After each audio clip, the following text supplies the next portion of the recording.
Vous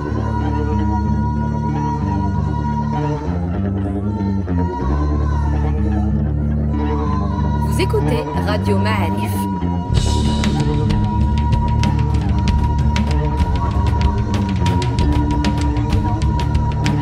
Le podcast Histoire.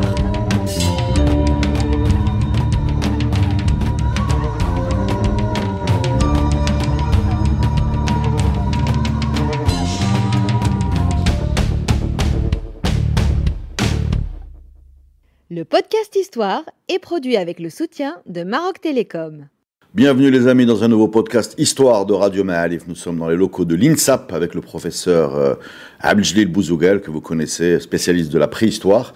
Et on va parler d'une découverte qui a fait sa place dans les titres de notre presse, celle de la grotte de Bizmoun. Pourquoi ? Parce que dans la grotte de Bizmoun, nous dit-on, il y aurait les plus anciennes parures du monde. Parlez-nous s'il vous plaît, professeur, de cette grotte de Bizmoun. Vous savez, certainement vous avez entendu dans la presse nationale ou internationale que ces dernières années, au moins depuis 2007 comme ça, et après avec la découverte de Hajj Belleroud en 2017, on voit que voilà beaucoup de superlatifs. C'est le plus ancien crâne, c'est la plus ancienne parure, les plus anciennes preuves de sédentarisation, bon ça a été publié en 2014, le plus ancien ADN fossile en Afrique, etc. C'est toujours des superlatifs. Et vous savez, moi je vous le dis en tant que chercheur, ce ne sont pas vraiment quelque chose, on ne cherche pas le sensationnel. Loin de là. C'est vraiment des choses qui sont appuyées par des preuves scientifiques et par des fouilles archéologiques. C'est pas du patriotisme mal placé, c'est ce que vous voulez dire. Je vais vous le dire tout de suite. Je suis partisan de ce qu'on appelle l'histoire civique. L'histoire civique, ce n'est pas l'histoire nationaliste. C'est l'histoire qui est au service du citoyen. Pourquoi ? Parce que nous sommes, par exemple, ici à l'INSAP, nous sommes un institut, je dirais, public, un établissement public, et qui est payé par l'argent du contribuable. Donc, ce contribuable, il a le droit de connaître, en fait, son histoire, mais une histoire, je dirais, appuyée sur une véracité, je dirais, des preuves. C'est pour ça, par exemple, que j'ai contribué, moi, je dirais, de manière très active dans un chapitre sur la préhistoire, dans le livre sur l'histoire du Maroc, qui a été édité par l'Institut royal de la recherche sur l'histoire du Maroc.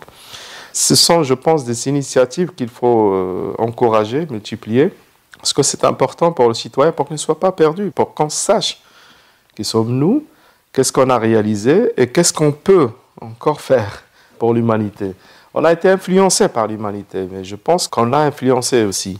Et donc cette histoire d'objets de parure, c'est vrai que les dates, c'est vraiment très important. C'est pour ça qu'on dit que ce sont les plus anciennes, etc. etc.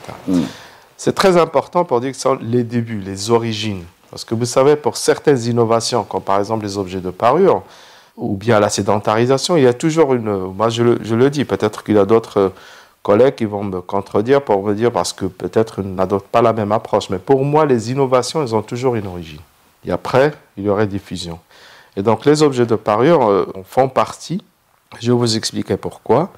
Parce que au Maroc, c'est là où on a à peu près 6 sites où il y a ces objets de parure. Attention, ces objets de parure ne se limitent pas à la grotte de Bizmoun. Pourquoi Bizmoun c'est important ? C'est important parce que c'est là où on a trouvé les plus anciennes parures. C'est pour ça en fait que c'est très important. Donc la date là, d'entre 142 000 et 150 000 ans, c'est important. Ce sont les plus anciens jusqu'à maintenant, ces objets de parure. Mais ces objets étaient aussi trouvés dans d'autres sites, comme par exemple la grotte des pigeons à Taforat, était publiée en 2007 et qui datait à l'époque de 82 000 ans. Puis il y a la grotte des contrebandiers, enfin pas loin d'ici, dans la région de Temara, pas loin de Rabat, et qui date de 116 000 ans. Puis la grotte d'El Mnasra, pas loin aussi dans la région de Temara, qui date à peu près de 110 000 ans, etc. Bon, on est dans cette fourchette, je dirais, chronologique. Et la grotte, en fait, d'Ifrinamar, la région de Nador, et qui date aussi, comme Taforat, à peu près de 82 000 ans, etc. Donc, vous voyez, si on suit un peu, je dirais, la trajectoire géographique, on voit que Essaouira Bizmoun se trouve au centre-ouest du Maroc, et on voit, c'est comme s'il y a un phénomène, en fait, qui se diffuse à partir de cette zone vers le nord du Maroc, et il va le dépasser. Il va dépasser ses frontières géographiques. Ce que vous êtes en train de dire, pour être sûr que je comprends, c'est qu'on a 150 000 ans à Bizmoun, donc la façade atlantique, et vers le nord plus tard. Mais on le voit vers le nord plus tard, c'est-à-dire on est entre 142 et 150 000 ans. Au contrebandier dans la région de Rabat, il y a 116 000 ans. Mais attention, on n'a pas encore trouvé des sites relais, c'est-à-dire entre les deux. Il faut juste chercher, c'est ça. C'est pour ça que l'archéologie, je pense que pour moi, je la trouve en fait passionnante parce que c'est la découverte. Donc il faut chercher. C'est de la police, quoi. Enfin, c'est de l'enquête, c'est de l'enquête. Ouais, ça oui, lorsqu'on découvre les sites, voilà, et après c'est ce travail effectivement d'enquête qui se déclenche. Mais ce qui est intéressant, c'est que comme j'ai dit, en fait, il faut trouver des sites entre les deux. Donc c'est comme si on le voit d'ailleurs sur le plan chronologique, c'est comme s'il y a un mouvement qui pousse du centre-ouest vers le nord. Mais ça va dépasser les frontières, ça va dépasser la rive sud de la Méditerranée, c'est-à-dire là où on se trouve. Et c'est pour ça qu'on trouve en fait ces innovations, ces objets de parure, on les trouve plus tard, mais plusieurs milliers d'années plus tard en Europe.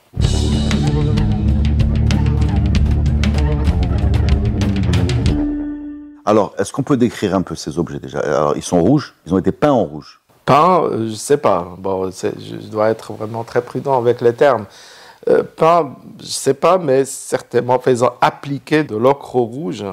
L'ocre rouge, pour dire les choses simples, c'est en fait des oxydes de fer. C'est un sédiment qui est riche en oxyde de fer, et puisqu'il dit le fer, donc c'est cette couleur, ce qui lui donne en fait cette couleur rouge. Donc ils ont appliqué en fait de l'ocre rouge sur les... Ils ont imprégné en fait de cette substance. Et ils ne sont pas à l'origine, ils ne sont pas rouges, ce sont des coquilles marines qui ne dépassent pas les 3 cm, 3-4 cm maximum. Et ce qui est intéressant, c'est que dans la nature, on les trouve déjà perforés. Donc, moi je dis, enfin, il y a un ancien en fait, professeur de préhistoire. J'ai eu l'honneur en fait d'être l'un de ses étudiants en France, il s'appelle Jacques Tixier. Il avait dit une chose, il a dit, vous savez, les groupes préhistoriques sont des PME. PME, c'est-à-dire des partisans de moindre effort. Ouais. Donc c'était des opportunistes. C'est-à-dire que, voilà...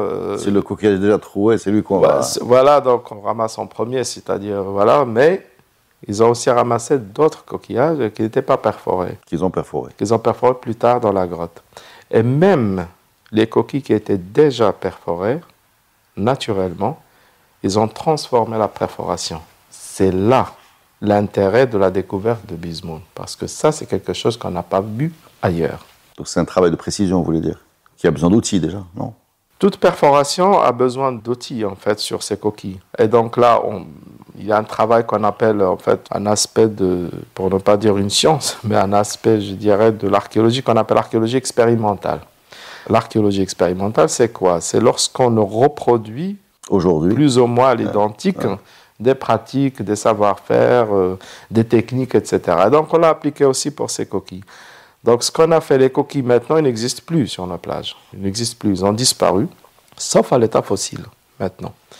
Et donc l'endroit en Méditerranée où on les trouve, enfin à proximité de nous, c'est dans l'île de Djerba, en Tunisie. Et donc grâce à des collègues, on a pu récupérer certaines. Et on a commencé en fait à faire de la perforation pour voir est-ce que, comme on a utilisé des outils soit en os, soit en pierre, on a même utilisé vous savez, les pinces de crabe. Ça aussi, ça perfore très bien. D'accord. Donc ce qu'on fait, c'est qu'on compare. Donc il y a un processus de comparaison entre cette pratique expérimentale et ce qu'on a sur les éléments archéologiques. Et donc on compare les techniques et on peut dire, pas à 100%, mais on peut dire que voilà, telle technique est beaucoup plus proche à ce qu'on a vu, par exemple, dans le contexte archéologique. Et c'est comme ça qu'on a su qu'ils ont utilisé au moins 2 outils, qui sont soit en os, c'est-à-dire un outil en os, soit ils ont utilisé en fait un outil en silex, c'est-à-dire en pierre, pour en fait perforer les coquilles. Et est-ce que ça traduit une volonté esthétique ou une volonté de signalétique, ou c'est quoi ces bijoux? C'est pour faire joli, c'est pour dire quelque chose, à votre avis? C'est dur d'imaginer. Oui, je comprends. Donc en fait, dans l'archéologie, il y a la découverte, et il y a l'analyse, et il y a la reproduction, c'est-à-dire reproduire en fait, je dirais, les gestes, etc. par l'archéologie expérimentale, et il y a l'interprétation. Malheureusement, dans l'interprétation, on est limité par les données qu'on a. Donc là, c'est peut-être, il faut poser en fait cette question à un anthropologue certainement, qui va vous dire, il travaille sur le symbolisme par exemple, etc. Mais ce n'est pas une manière de ne pas répondre. Donc je vais vous dire ce qu'il en est. Donc esthétique, je ne sais pas. En toute sincérité, je ne sais pas du tout. Mais c'est sûr et certain que ces coquilles avaient une valeur pour ces populations. Et je vais vous expliquer pourquoi. Parce que tout le monde a fait en fait cette expérience, en fait, se promener sur les plages. Et au niveau de ces plages, on voit qu'il y a en fait une multitude de coquilles. Bien sûr. Mais ces populations, ils ont ramassé exclusivement ces coquilles, pas d'autres. Ça veut dire qu'ils avaient une valeur, ils avaient une signification pour ces populations. Deuxième chose, c'est qu'ils ont parcouru en fait une longue distance. Pour nous maintenant, Parce qu'on est loin de la mer. On est loin de la mer. Donc, à 15 km, c'est ça? La grotte des Bismone actuellement, bon, si on prend la route, c'est 22 km exactement. À vol d'oiseau, il y a 12 km. Mais pour ces populations, il a fallu, il n'y avait pas de route, donc c'est clair. Donc pour en fait aller de Jbel Hadid, on est dans une montagne, aller jusqu'au littoral, et à l'époque de 150 000 ans, il était loin, la ligne de rivage actuelle était loin de 50 km. Ah bon? Oui. On a perdu 50 km de... Bah oui, parce que vous savez, ce qu'on appelle les transgressions, les régressions, c'est pas au niveau de 24 heures. C'est pas vraiment la haute marée, la basse marée. C'est loin de là. Là, on parle d'un cycle climatique. C'est-à-dire, c'est vraiment des milliers d'années. Et donc, en fait, la mer, la ligne de rivage actuelle, en fait, c'est pas la même. Il a 150 000 ans, il était loin de... Donc ça veut dire qu'on est à 60 km à vol d'oiseau, 70. C'est comme ça. Donc vous imaginez qu'il faut traverser, donc on est dans la région de Jbel Hadid, traverser bien sûr couvert végétal dense, comme une forêt, qui dit forêt, dit aussi des prédateurs. Donc il y avait un danger. Pourtant, la question qui est posée, malheureusement, je n'ai pas de réponse. Bon, la réponse que j'ai d'une manière indirecte, c'est qu'en fait, ils se sont dirigés vers la mer, ça c'est clair. Ils sont allés, ils connaissaient en fait où se trouvait la mer. La preuve, ils ont ramassé en fait ces coquilles qu'on ne trouve pas dans les environs de la grotte. Ça veut dire que leur seule origine ne peut être que la mer. Mais pourquoi ils sont allés à la mer? Ça, je ne sais pas du tout.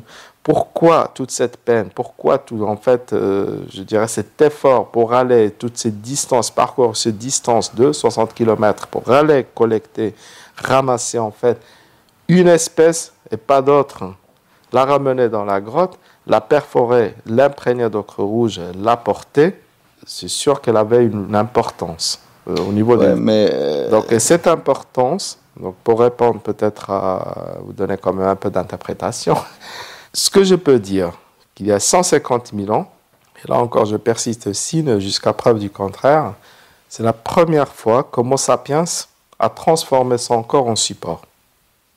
En support pour en fait envoyer des messages, des codes. C'est-à-dire cette parure, bon, on l'appelle parure, du verbe paraître, une benne, mais parce qu'on n'a pas en ordre, je ne sais même pas si le terme il est bon, sincèrement. Parce que qui dit parure, on est déjà dans l'interprétation. Mais on n'a pas trouvé en fait un autre terme pour qualifier en fait ces objets. Et donc, certainement c'était des codes, certainement c'était un signe d'appartenance à un groupe, probablement aussi une manière de communiquer avec d'autres groupes dans un territoire donné. C'est aussi possible, soit vraiment les débuts d'une langue ou d'un langage articulé, ou de communication.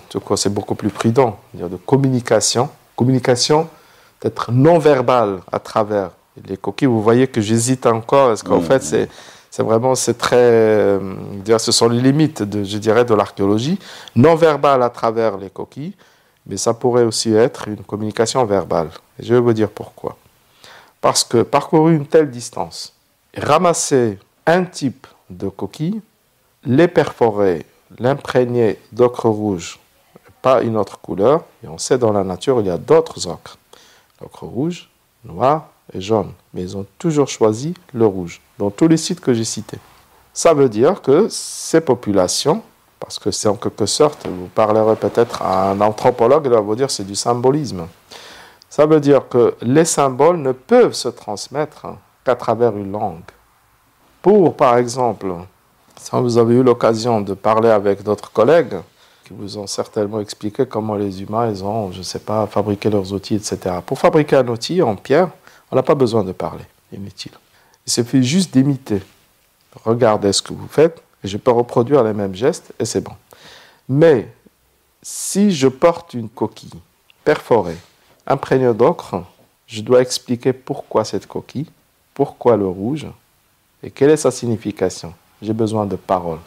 Donc là, c'est peut-être l'origine, je dirais, de communication verbale.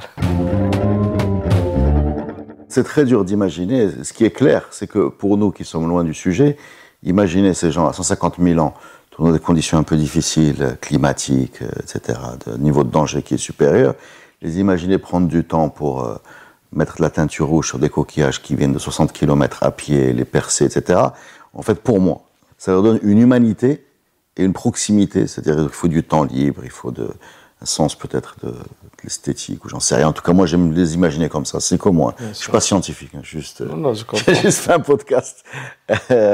Et donc, ça change un peu la perspective qu'on peut avoir sur ces personnes. Et vraiment, ça doit être incroyable de passer son temps à les imaginer. Je ne sais pas si on sort du scientifique strict, mais comment vous les imaginez habillés, par exemple? C'est une question... Vous savez, là, c'est pas... Mais c'est un bel exercice, en fait, ce qu'on est en train de vivre maintenant. C'est parce que vous voulez, en fait... visualiser. Moi, non, vous définissez ces groupes, ces populations, à partir de ce que vous savez, ce que vous vivez. La question que peut-être, je m'attendais à ce que vous posiez, en fait, cette question, est-ce que... Parce qu'il faut que je sois, en fait, avec cette population pour que je puisse vous répondre. Bien sûr. Mais je vais vous le dire tout de suite, comme elle a dit un grand maître, en fait, en paléanthropologie, et copain, elle avait dit, ouais, non, lui ont posé cette question, elle a dit, est-ce que, pour vous, est-ce que ça vous plaît de vivre, à l'époque de ces populations, de ces groupes?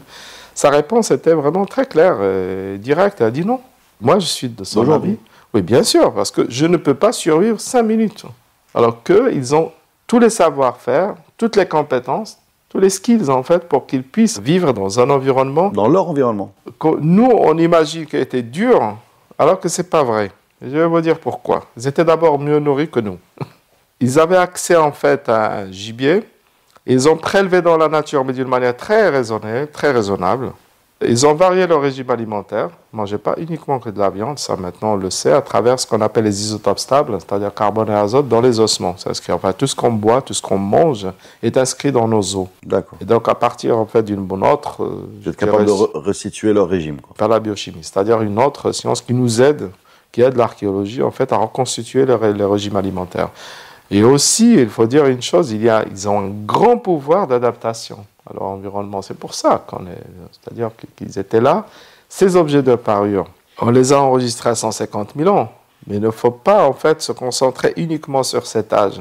Ce qui est intéressant, c'est qu'à partir de 60 000 ans, ils ont cessé de les fabriquer, de les faire circuler. Ça veut dire qu'on a une tradition qui a duré 90 000 ans. C'est très long. C'est très long. 90 000 ans. Je ne sais pas si vous pouvez imaginer ça. C'est-à-dire, j'ai du mal. Voilà. C'est-à-dire que ces populations, ils ont commencé en fait à fabriquer ces objets, à les faire circuler, c'est sûr et certain, de 150 000 ans jusqu'à 60 000 ans. On sait pourquoi ils ont cessé de le faire à partir de 60 000 ans. Alors, là, il y a une explication. Donc, c'est une tradition, c'est une transmission de ces savoir-faire pendant 90 000 ans. C'est pour ça que la grotte, en fait, de Bismut, il est importante. C'est-à-dire que ce sont, encore une fois, ce n'est pas une idée qui leur est tombée sur la tête, mais c'est quelque chose qui est inscrit dans un mode de vie, dans certaines pratiques, et qui ont duré dans le temps. Et là, pour revenir en fait à votre question encore une fois, ce qu'il y a, c'est que ces populations, vous n'arrivez pas à imaginer, il y a 150 000 ans, ces populations qui étaient dans un environnement dur, mais vous oubliez une chose, c'est que dans la grotte de Bismut, et là, c'est moi qui ne l'ai pas dit en fait, c'est que je n'étais pas très, je dirais, clair sur d'autres aspects enregistrés dans cette grotte. Cette grotte, et là, je vous le dis, ce n'est pas parce que je fouille en fait, cette grotte avec d'autres, aussi avec une équipe marocaine, américaine et française. Ce qu'il y a, c'est que c'est l'un des rares sites où j'ai vu en fait une grande absence de prédateurs, d'ossements de prédateurs. Dans les autres grottes de cet âge, on trouve par exemple des prédateurs comme des restes de, je dirais, de la hyène, des tigres, même de lions. Là, non, on les trouve, mais très peu. C'est-à-dire que les humains étaient peut-être tout le temps aussi, c'est-à-dire ou bien d'une manière très régulière. Ils visitaient en fait cette grotte. Vous savez qu'ils ne peuvent jamais, en fait, les humains ne peuvent pas cohabiter avec les prédateurs. Et donc, c'est sûr que les humains, lorsqu'ils étaient là, les prédateurs n'étaient pas là. Et donc, les humains étaient tout le temps là. Ouais. Enfin, tout le temps, mais souvent. Je vais vous dire pourquoi ils étaient souvent là. C'est-à-dire que cet endroit se prêtaient bien en fait à leurs activités, à certaines activités, et on le voit d'ailleurs avec par exemple la présence de foyers. Et les foyers toujours dans le même emplacement. C'est encore une fois structuration de l'espace au sein de la grotte, c'est-à-dire les foyers, c'est quoi? C'est une structure pour allumer le feu, donc elle est plus ou moins aménagée avec des pierres, etc. Mais on ne les trouve pas d'une manière, je dirais, anarchique un peu partout dans la grotte. Non, c'est toujours dans le même endroit, et pendant des milliers d'années, c'est le même endroit. Encore une preuve, comme quoi il y avait une transmission, pas seulement des savoir-faire, mais aussi, je dirais, de comment exploiter un espace dans une grotte. Et ça, je suis sûr qu'on est, je dirais, au début de quelque chose. On n'est pas à la fin de quelque chose, on est au début de quelque chose. Et ça, bon, je ne dis pas malheureusement, je suis très content de la qualité de nos étudiants, pas seulement à l'INSAP, mais ailleurs aussi. Et je suis sûr que c'est la nouvelle génération qui va apporter beaucoup de renseignements et d'informations sur ce sujet.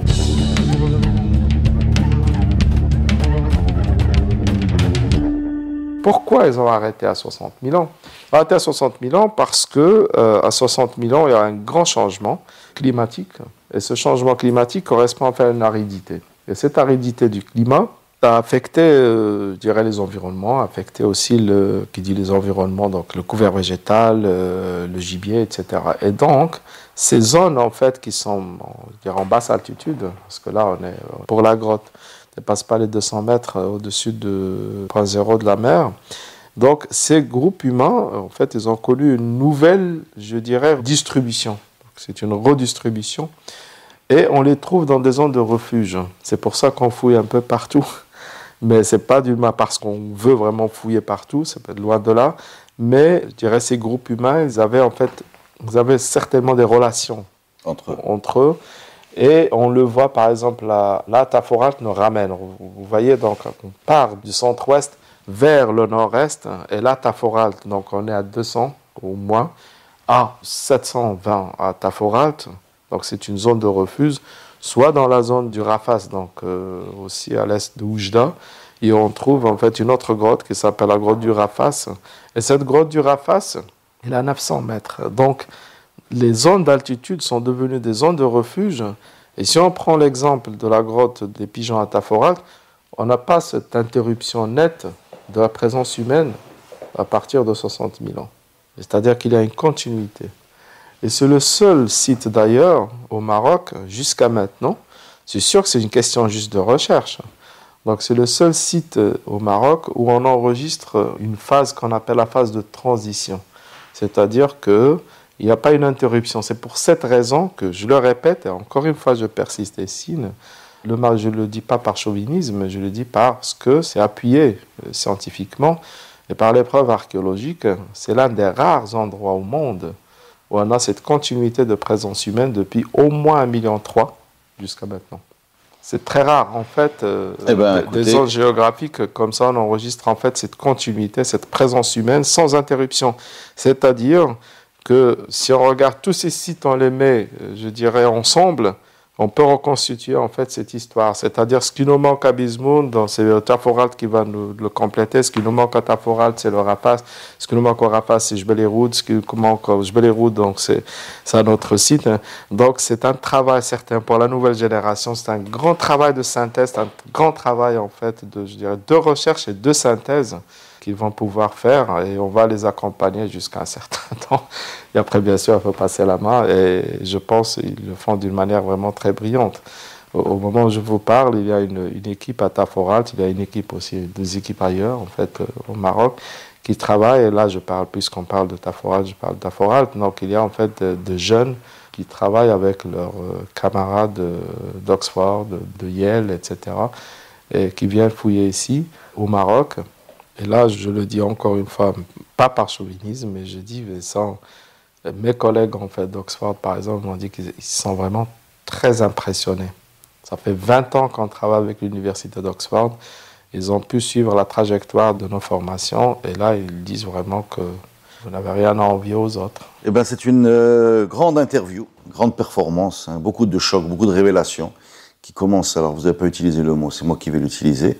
Parce que je ne suis pas tenu à cette précaution, à cette rigueur que vous manifestez. Un début de quelque chose qui ressemble à une civilisation préhistorique chez nous, qui est rarement mis en avant, qui qui est rarement raconté, qui est rarement exploré. Et c'est dommage, parce que vraiment, ça a complètement, entre Tiafourel, Souera, Héroud, ça commence à ressembler à une autre préhistoire que celle qu'on avait imaginée. Voilà.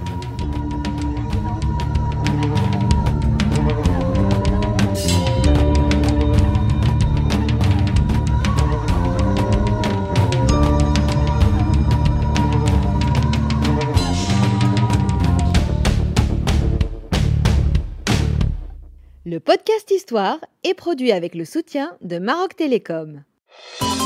Maroc Télécom, un monde nouveau vous appelle.